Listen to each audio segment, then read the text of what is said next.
Oke guys, welcome back to Crypto Indonesia bersama gue Toshi, di mana kita akan membahas segala sesuatu yang berhubungan dengan cryptocurrencies dan blockchain.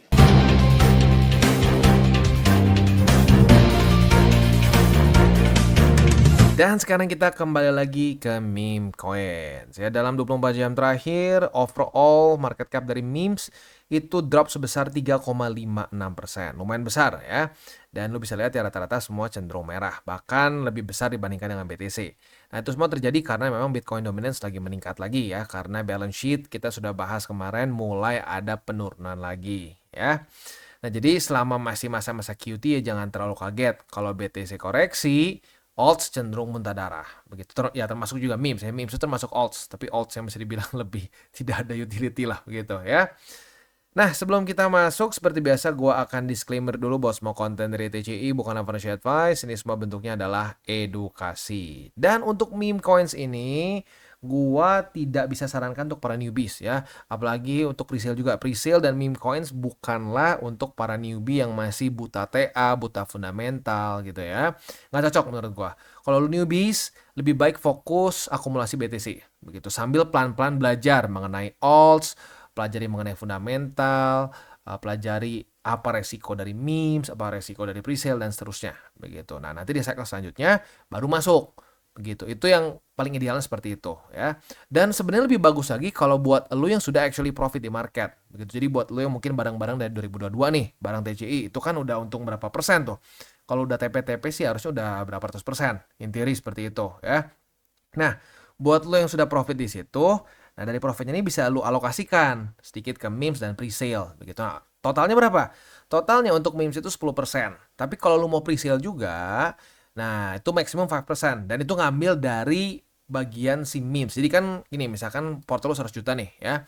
Untuk meme coins itu maksimum 10 juta alias 10%. Tapi kalau mau masuk juga ke presale, nah itu 5% itu makan dari setengah si memes. Begitu. Jadi kalau lu pengen presale dan memes, berarti udah 5% memes, 5% presale. Begitu. Karena dua-duanya termasuk resiko yang lebih tinggi. Begitu. Ya, jadi sebenarnya lu mau di jenis apapun kripto tuh boleh-boleh aja.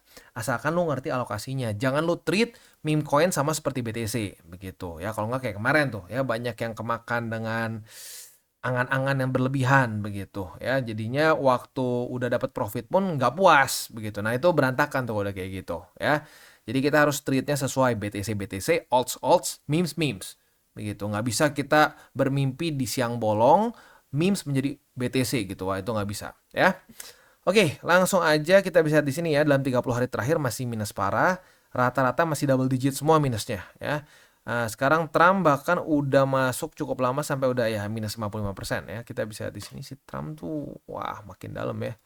Ya, lumayan hancur lah begitu. Jadi ya kita harus sadar bahwa memes itu naiknya bisa kencang, turun juga bisa kencang begitu ya. Kita update biasalah ya, kurang lebih masih PP dan FART karena masih banyaknya urusan dua itu sih ya. Yang banyak nanya urusan dua itu. Tapi Doge juga boleh deh, sekalian 3 soalnya Doge juga ada beberapa yang nanya ya. Pertama kita bahas dulu PP.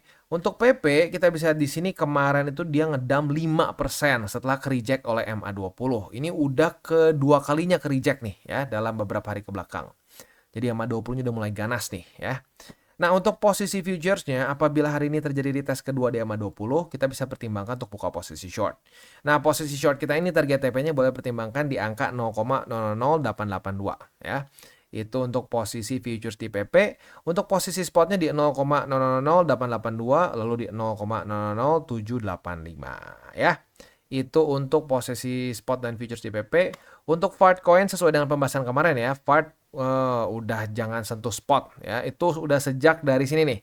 Sejak 1 Februari jebol, ini masuk ke satu fenomena yang disebut catching a falling knife gitu ya. Dimana ya biasanya aset-aset cenderung baru ya, aset-aset yang baru rilis begitu ya. Kalau dia kehilangan semua struktur di awalnya nih kayak sini nih. Ini kan struktur awal nih. Kalau strukturnya semua hilang, itu bisa ya kayak begini. Terus aja downward spiral, terus turun ke bawah ya. Ini pernah kejadian dulu tuh ke Manta ya. Manta kita udah pernah bahas di masa itu, walaupun dulu sih sedikit dibully ya waktu ngebahasnya. Sekarang kejadian cuma bisa diem orang rata-rata ya.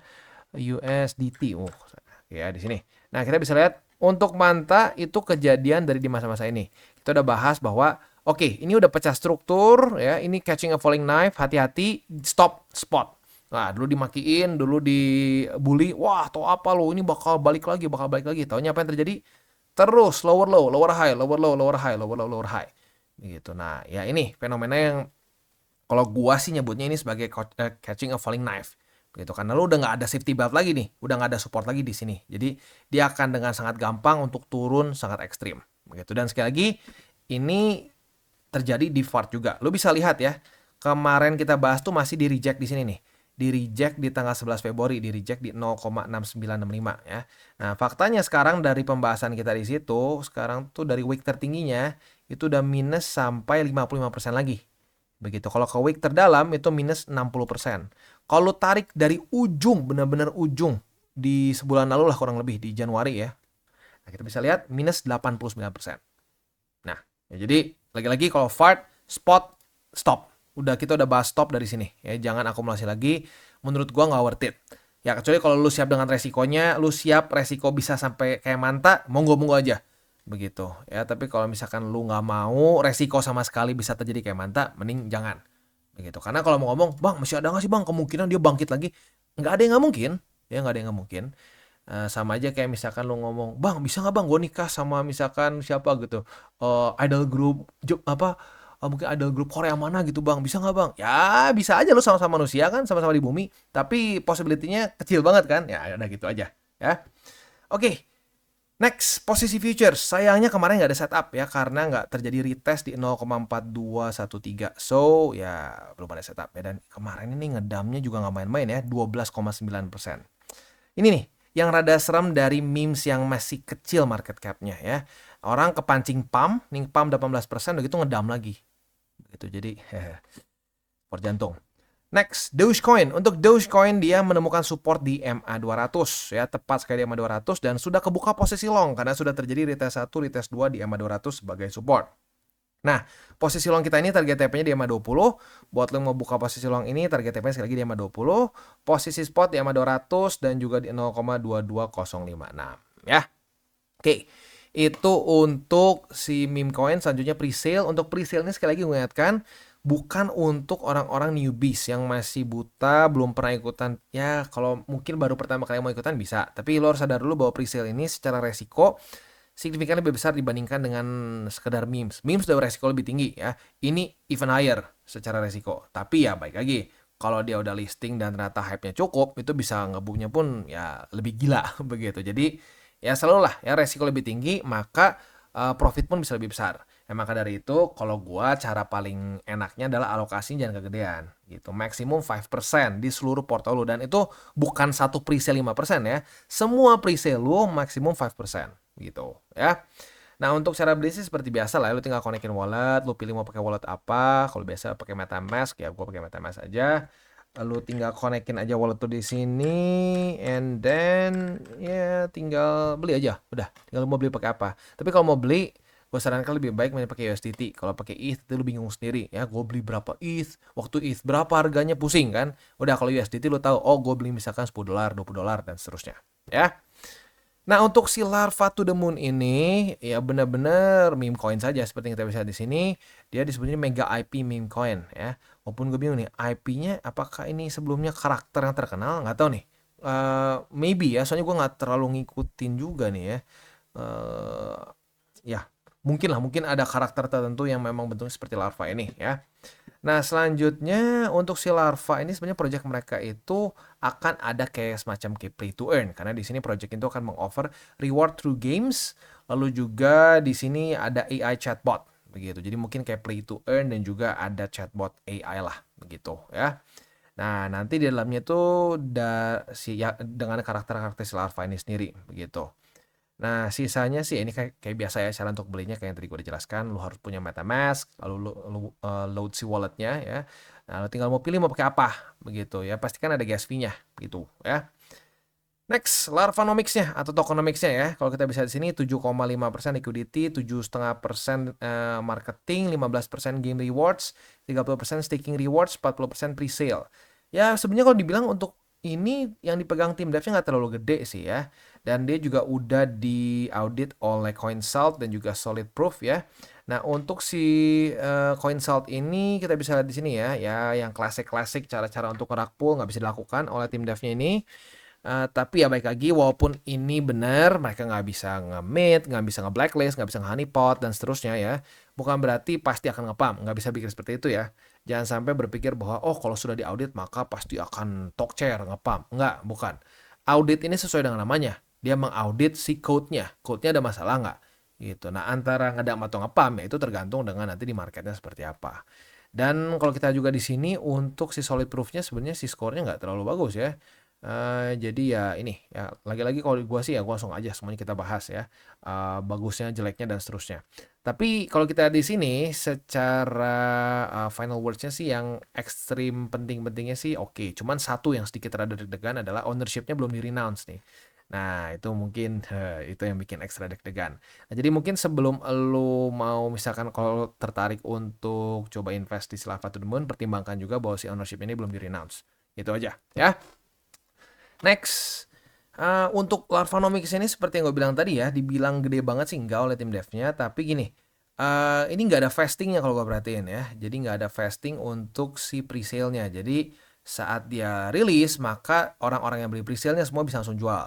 Nah, itu tentunya adalah selling pressure yang besar ya, karena 40% itu nggak main-main begitu. Jadi, ya kalau gue sih ngeliat ini sebagai potensi jangka pendek aja begitu. Ya bahkan gini deh, kalau kita ngomong ya, kemarin kan yang lagi nge-hype dan meledak itu si Picoin gitu ya. Itu waktu dia udah rilis pun lu masih ada kesempatan buat jual sebenarnya. Nah, cuman nggak kebanyakan orang nafsu. Nah, itu yang salah ya. Itu yang salah. Jangan nafsu. Gitu. Pastikan minimal modal lu beres dulu. Kalau modal udah beres ya sisanya profitnya lu pinter-pinter sendiri deh.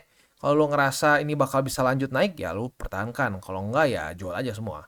Begitu. Ya jadi sekali lagi kalau gua sih presale melihatnya lebih ke jangka pendek begitu ya, kecuali kalau misalkan ada yang utility-nya menarik gitu ya, yang fundamentalnya menarik ya mungkin boleh gue sisain sedikit lah, tapi yang pasti modalnya udah masukin dulu kantong gitu. Jadi misalkan udah listing dia udah gitu kita TP gitu ya, ya udah TP-nya minimal modal begitu ya. Oke, untuk fase-fasenya sih mereka selanjutnya di sini apa aja sih ya? AMA lah, terus ada smart contracts. Lalu di sini mereka fase 2-nya kan ada AI power. Oh, si chatbotnya tuh nanti di fase kedua berarti ya. Lalu di sini akan ada NFT juga ya. Lalu juga mereka akan cross chain compatible. Lalu juga mereka akan roll out mobile dan desktop app juga dan seterusnya. Ya kalau overall kita lihat sih secara fase-fasenya sih ya begitulah ya. Ya meme coin saja gimana sih ya. Jadi kalau menurut gua tetap ini lebih ke project jangka pendek sih. Jadi ya kalau lo tertarik ya kayak main presale biasalah gitu ya.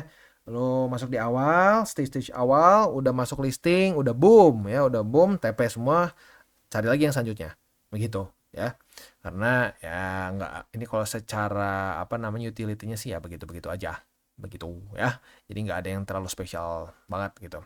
Oke, itu kurang lebih untuk si Larva to the Moon ya. Sekarang ini masih lumayan jauh sih dari targetnya ya, masih kasarnya tuh 1/6 lah, 1/6 dari targetnya sekitar 3 juta kalau kita bulatkan ya. Ini baru kita bulatkan lagi 500.000 lah begitu ya, berarti benar kan baru 1/6 ya.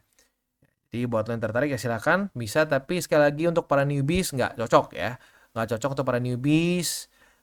Dan sekali lagi kalau spesifik untuk yang ini sih gue lebih ke mikirnya jangka pendek aja. Jadi udah beres nih ya, udah dia listing, udah boom misalkan ya. Nah udah boom jangan terlalu kebawa nafsu begitu, karena kemarin kalau gue perhatiin ya, kan gue baru bahas mengenai si Pi Network tuh ya.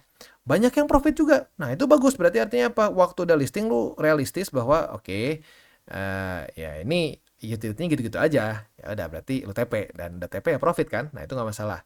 Nah, ini sama ya. Jadi masih setema sama yang gue bahas di depan sih ya. Jadi kita jangan sampai punya mindset yang aneh-aneh lah begitu ya.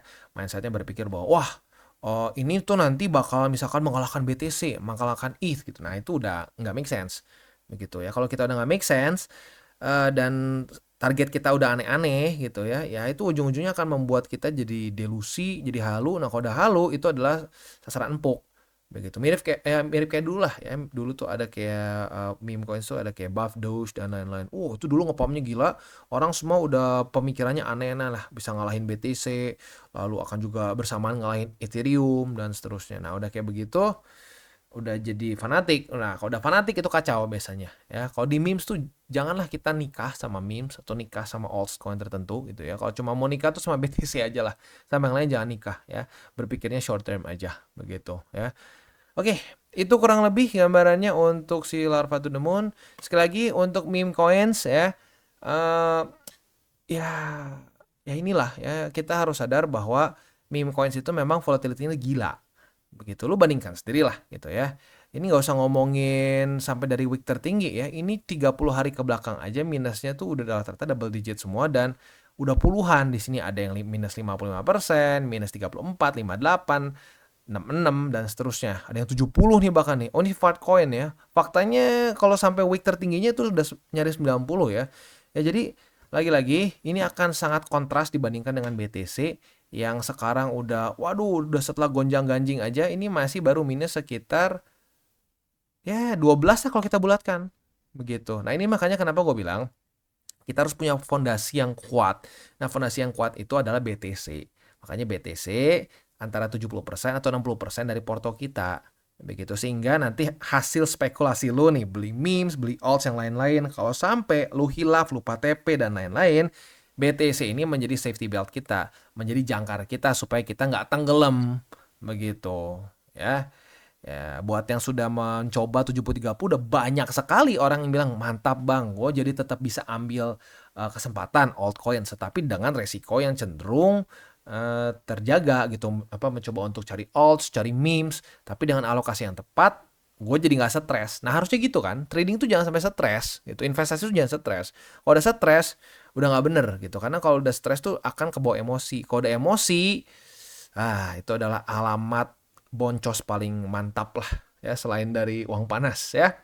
Oke, kita tutup dengan 3 golden rules. Jangan pakai uang panas, jangan over leverage, berpikirlah jangka panjang. Dan yang terakhir, salam tabur tuai. Apa yang lo tabur akan lo tuai, jadi taburlah sebanyak mungkin hal baik. Dan buat kalian yang belum nonton DCWT atau Daily Charting with Toshi, bisa klik di sini, di mana kita akan daily chart your favorite cryptocurrencies. Dan buat lo yang belum mengerti juga mungkin mengenai chart, candles, dan hal-hal lain, bisa juga klik di sini, ada tutorials with Toshi. Dan buat lo yang pengen mendukung TCI, salah satunya bisa menggunakan link referral kita di bawah. Dan jangan lupa juga untuk join Telegram Group, di mana kita bisa ngobrol-ngobrol santai mengenai dunia cryptocurrency secara 2 arah. So jangan lupa untuk like, subscribe, click the bell icon, and see you on the next video.